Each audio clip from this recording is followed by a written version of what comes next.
à cette grande édition du journal en langue française, une édition qui commence avec la page de mémoire.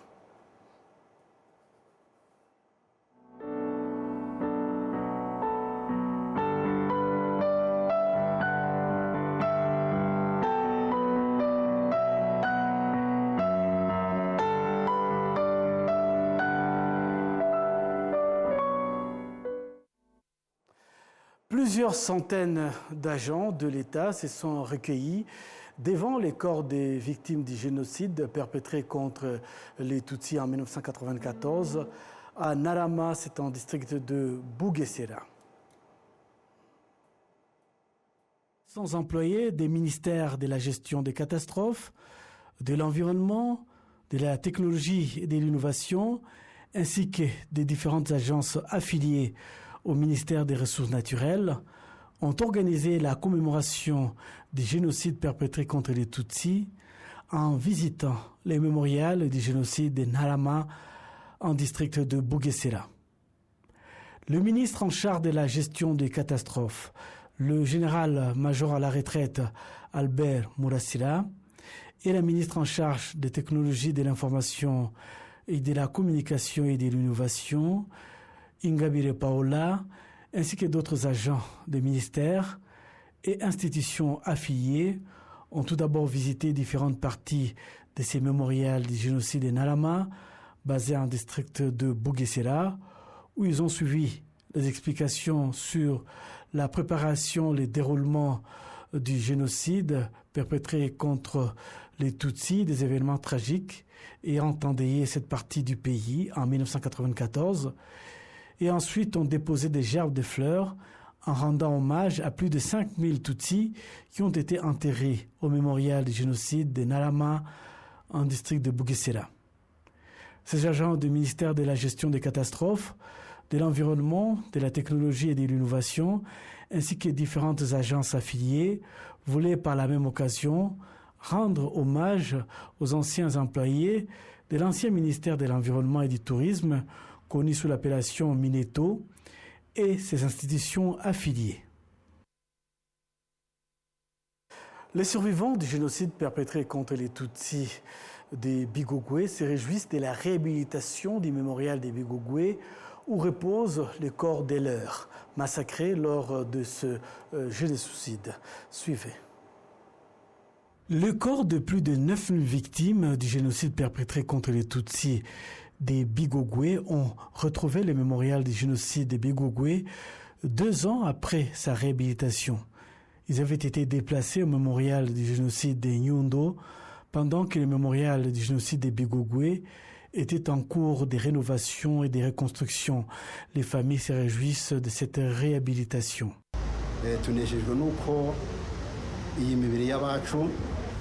Nous sommes satisfaits des travaux pour la réhabilitation de ces mémorials où reposent les nôtres. Ces mémorials permettra que le corps des nôtres soit bien conservé.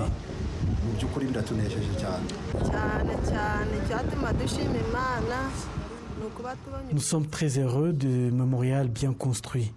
Les nôtres pourront reposer en paix. Certains avaient été retrouvés dans des toilettes, mais aujourd'hui ils reposent dans cet endroit digne.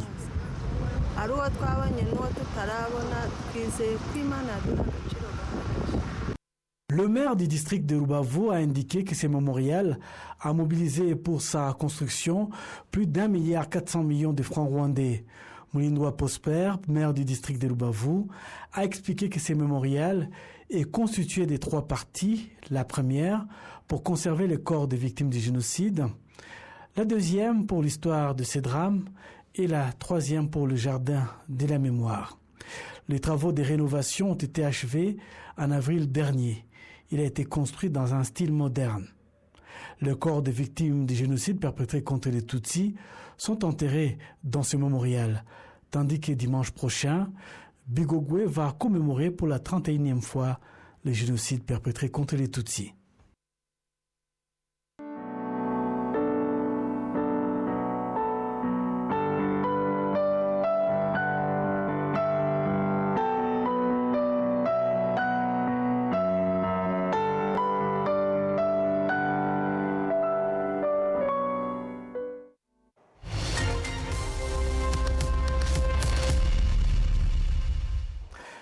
À la veille du coup d'envoi de la conférence du Nil, Amadou Gallo Fall, président de la BAL, est au Rwanda avec l'une des étapes clés de la 5e saison.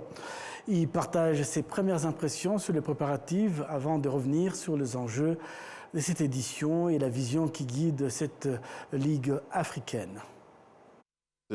Cette année était historique, et même ici, d'être ici au Rwanda, parce que c'est la première fois que Kigali accueille des phases de groupe avec notre conférence du Nil, avec 3 nouvelles équipes qui participent dans la Basketball Africa League pour la première fois.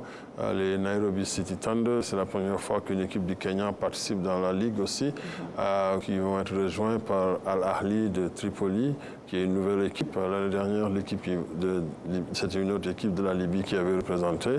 Et aussi une équipe de l'Afrique du Sud, qui est une nouvelle équipe aussi. L'Afrique du Sud a été représentée par le passé par les Cape Town Tigers. Et cette année, c'est MBB, Made by Basketball, qui font leur participation pour la première fois, qui sont coachés d'ailleurs par un ancien champion de la NBA, Sam Vinson, qui a gagné le championnat NBA en 1986 avec Larry Bird et les Kel McHale et toute cette grande équipe des Boston Celtics. Alors, ces 3 équipes vont rejoindre APR du Rwanda qui reviennent pour la 2e saison, et APR qui a aussi très bien représenté le Rwanda l'année dernière.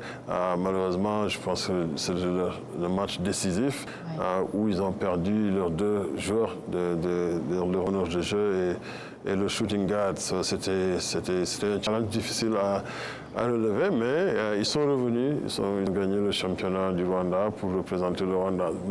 C'est toujours un énorme plaisir d'être ici, à Kigali, et on a beaucoup d'anticipation de nous retrouver à BK Arena le samedi 17. Je suis sûr que les compétitions vont être très ardues, et comme ce qu'on a vu depuis le début de la saison, avec nos conférences de Kalahari et puis de Sahara à Dakar. Ici aussi, nous attendons un public qui nous a toujours soutenus, et nous comptons vraiment, nous espérons que tout le monde est en train d'aller prendre des billets pour venir nombreux soutenir ces 4 équipes africaines, parce que Kigali va être sur la scène mondiale. Les matchs continuent d'être diffusés dans 214 pays à travers le monde. S'il était question de retourner à case départ et de parler de l'évolution depuis la première saison jusqu'à la 5e saison, quelle est votre appréciation par rapport aux objectifs que vous aviez à la base? Je pense qu'on le disait tantôt, par rapport à des projections qu'on s'était fait, on est vraiment largement en avant, parce que nous avions beaucoup de confiance par rapport au talent que nous avons ici en Afrique, et l'opportunité que nous avions aussi, grâce au partenariat entre l'NBA et la FIBA, d'une part, de pouvoir s'appuyer sur l'incroyable expertise de la NBA et de son expérience en termes d'opérationnaliser une ligue de basket, et aussi de la rendre productif en termes de la valeur commerciale qu'on peut construire autour du basketball. Il y a encore des chemins à faire, mais on est très encouragé par rapport à tous ces indices, au-delà par exemple, des revenus commerciaux qui ne sont pas encore là, mais tous les autres indices en termes de popularité, des supporters qui viennent, qui achètent des billets, de la distribution au niveau des chaînes de télé partout dans le monde, mais aussi surtout des partenaires qui commencent à se manifester pour rejoindre cette liste de partenaires de classe mondiale dont j'ai parlé tout à l'heure, inclus Visit Rwanda. Mais surtout pour moi, l'évolution que l'on mesure le plus, c'est vraiment le fait qu'on arrive à retenir du talent africain sur le continent, à donner l'opportunité à du talent d'émerger, d'être vu pour la première fois, de propulser leur carrière, et aussi le talent de partout dans le monde qui vient jouer dans la Ligue. Les joueurs qui ont joué déjà dans la NBA et qui reviennent pour jouer, des entraîneurs de classe mondiale qui ont envie de venir aussi nous rejoindre dans cette aventure, mais surtout aussi l'impact que nous continuons d'avoir en dehors du terrain, avec des programmes comme BAL4E, qui est notre plateforme pour rendre cette industrie du basketball accessible aux femmes et aux filles, et aussi nos partenariats avec Special Olympics pour rester inclusifs, pour démontrer que toutes les couches de la société doivent avoir accès à la pratique du sport, mais surtout aux produits que nous essayons de construire. En parlant du talent, donc, si vous permettez, à travers votre parcours, donc propre parcours, vous incarnez une autre narration de la réussite africaine. Comment la balle contribue-t-elle, donc, selon vous, à déconstruire les narratifs d'infériorité et à redonner la confiance aux jeunes Africains dans leur potentiel sportif comme professionnel? En étant un produit fondamentalement ancré sur nos valeurs, sur notre talent africain et sur d'étaler toutes les possibilités qui existent sur le continent. Alors, depuis la première saison, quand on a lancé la Ligue dans la bulle, et nous continuons à parfaire notre niveau d'organisation. On apprend après chaque saison. Et les commentaires qu'on continue de recevoir, même récemment au Maroc, au Maroc, ils étaient incroyablement séduits, et des gens qui nous disaient que oui, ils ont des parents en dehors du Maroc qui regardaient les matchs et ils disaient que mais c'est incroyable, ils n'arrivaient pas à croire que ceci se produit au Maroc, est en train de se passer au Maroc. On entendait la même chose que quand les gens regardent, parce qu'il y a toute la diaspora africaine partout dans le monde qui regarde ces matchs, parce que comme je le disais, on est dans 214 pays à travers le monde. Alors les commentaires, c'est toujours, mais quand on regarde ce produit, on a du mal à penser que ça se passe en Afrique. Mais pour nous, le challenge, c'est qu'on arrête, qu'on comprenne que de très bonnes choses peuvent se faire en Afrique, par des Africains, parce que le talent que nous avons sur le continent n'existe nulle part. Et je ne parle pas seulement que de talent de basketteur, mais de talent dans l'audiovisuel, dans les créateurs de contenu. Quand on est à Dakar Arena, tous ces designers qui viennent avec des tenues incroyables, du beau monde partout. C'était pareil au Maroc. Les artistes qui se produisent pour la première fois sur ces scènes. Et pour nous, c'est ça, c'est cette Afrique que nous avons toujours cru debout, qui nous a toujours inspiré. Et c'est l'opportunité de voir tout cela se manifester à travers cette ligue. Et je le disais aussi, on n'est pas venu dès le début, par exemple, lorsqu'on ouvrait les bureaux de la NBA en Afrique du Sud en 2010, pour dire que commençons une ligue professionnelle de basketball. On a pris le temps d'éduquer, d'évangéliser, d'aller partout, de nous engager avec,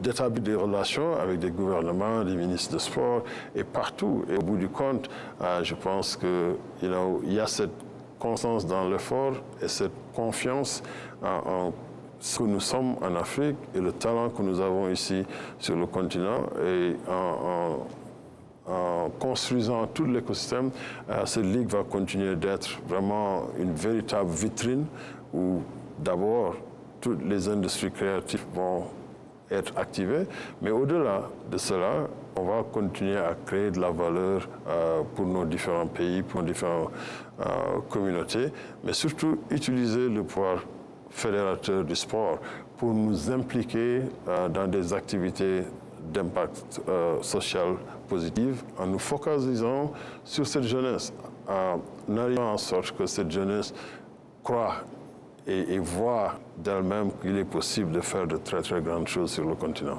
Ici au Rwanda, comment est-ce que le Rwanda a contribué tout au long du parcours de balle depuis la première saison jusqu'à 5e saison? Quelle est votre appréciation du rôle du Rwanda?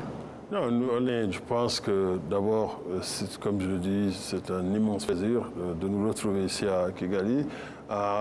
L'organisation de ces compétitions de la Basketball Africa League est devenue un véritable rendez-vous.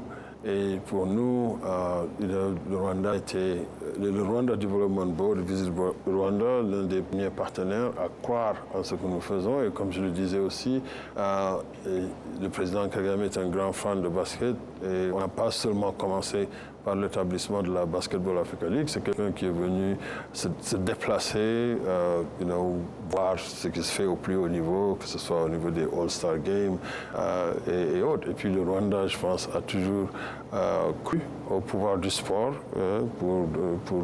comme vecteur de développement. Les autres partenariats que Visit Rwanda a établis avant le nôtre, mais le nôtre est celui qui amène un événement ici, qui draine du monde, qui vraiment fait vivre Bank of Kigali Arena. Alors, le partenariat est extrêmement important et je pense que qui dit partenariat, c'est du donner, du recevoir. Je pense que des deux côtés, on est très satisfaits et on doit revenir ici pour les finales. Vous savez, on avait renouvelé, et je crois que c'est un signe, on avait signé au départ sur 3 ans, on l'a renouvelé après sur 5 ans. Et sur les 5 ans, on peut amener la finale, sur deux sur les 5 ans, on peut amener la finale dans d'autres pays africains avec l'accord de notre partenaire, parce qu'aussi, ils partagent comme nous que c'est un produit panafricain et il faut en faire profiter au maximum de pays africains possibles. Mais nous serons de retour ici pour les finales l'année prochaine pendant la saison 6.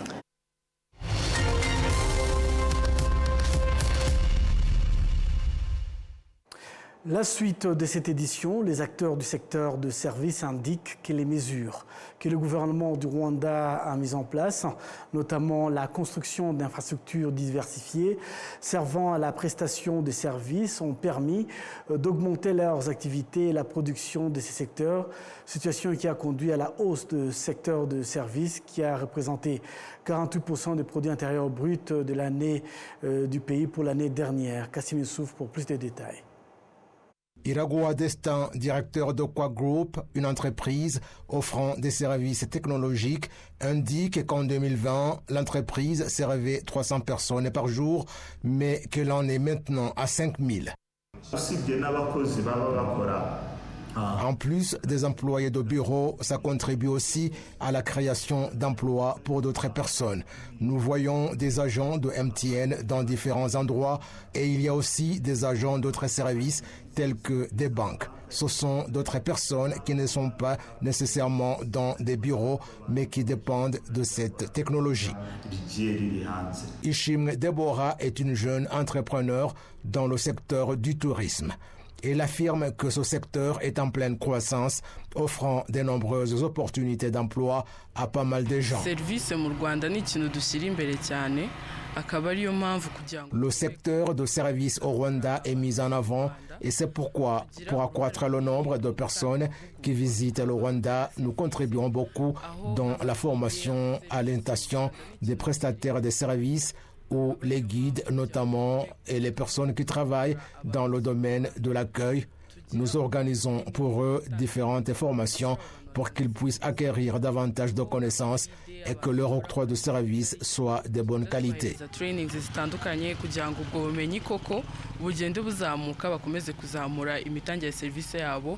L'image du Rwanda sur la scène internationale a renforcé la confiance des clients qui apprécient la sécurité et les infrastructures du pays. L'économiste Habyarimana Straton estime que le secteur des services joue un rôle important dans la croissance économique du pays. Ce qui fait que ce secteur augmente, il y a le tourisme, l'organisation des conférences, il y a la technologie qui est de plus en plus utilisée et qui contribue beaucoup à l'économie nationale. Et tout cela a été élaboré en mettant en place des infrastructures et aussi des mesures, une législation et des directives pour améliorer le bon fonctionnement du secteur des services. Ce qui fait que les gens y investissent beaucoup et tout cela fait que ce secteur augmente et s'élargissent et répondent aux souhaits du gouvernement selon lequel certaines personnes qui n'usent pas d'assez d'efforts dans certains domaines de l'économie, surtout dans l'agriculture, puissent être orientées dans le secteur des services. Les chiffres de l'Institut national des statistiques au Rwanda, publiés la semaine dernière, révèlent qu'en 2024, la part des services au produit intérieur brut a atteint 48% par rapport à 44% en 2023. En 2024, le secteur agricole a contribué à hauteur de 25%, tandis que le secteur industriel représentait 21%. La suite de cette édition, la caporale Chantal Amire, une femme rwandaise qui conduit des véhicules blindés, se félicite de contribuer aux opérations de maintien de la paix des forces rwandaises de défense en République centrafricaine. Jean Damasé Manishimwe l'a rencontrée en mission.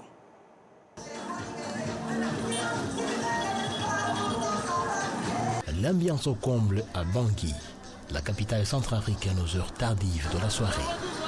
La circulation reste intense et la population n'a aucun souci sécuritaire.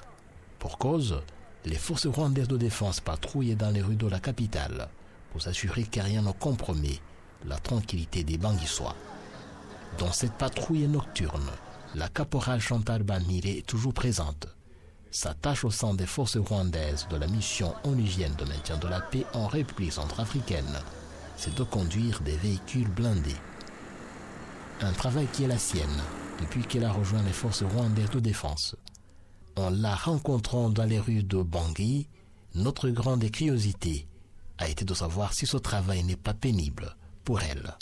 Ce travail n'est pas compliqué. Il suffit seulement de l'aimer et d'avoir la détermination.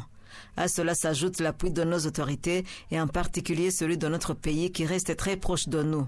Rien ne peut nous résister puisque nous avons le plein soutien du pays.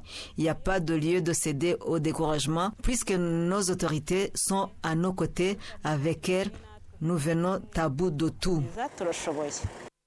Caporal Chantal explique que la réussite des tâches apparemment difficiles est due en grande partie à l'excellent leadership des forces rwandaises de défense en particulier. Nous apprenons beaucoup et le pays met à notre disposition tout le nécessaire. Nous sommes plus que motivés au travail. On nous encourage à apprendre et à travailler tout en nous montrant que nous sommes capables de tout. Nous développons la confiance en nous-mêmes et nous réussissons sans problème. Consciente du rôle qu'elle joue dans les opérations de maintien de la paix en République centrafricaine, la caporale Chantal ne cache pas la fierté qui est la sienne de voir la population centrafricaine paisible avec le concours du Rwanda.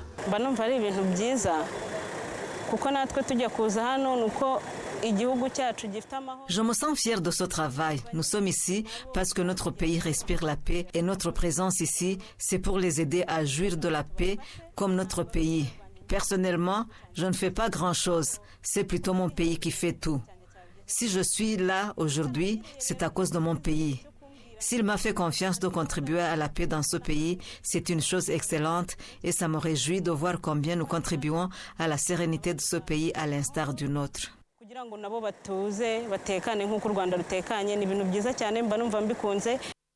Depuis 9 ans maintenant, Caporal Chantal Bamire opère au sein des forces rwandaises de défense. Mais qu'est-ce qui l'a poussé à embrasser cette carrière, parmi tant d'autres?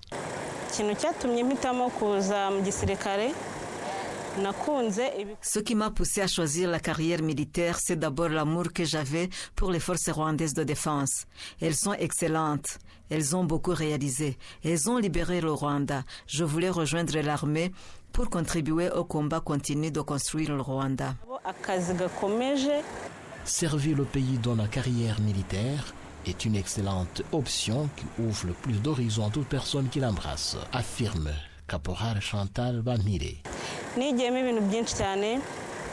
Dans l'armée, j'ai beaucoup appris le sens élevé de patriotisme et plus d'engagement pour la défense de mon pays, et cela à n'importe quel prix. Dans le temps, certains métiers étaient considérés comme tabous pour les filles au Rwanda.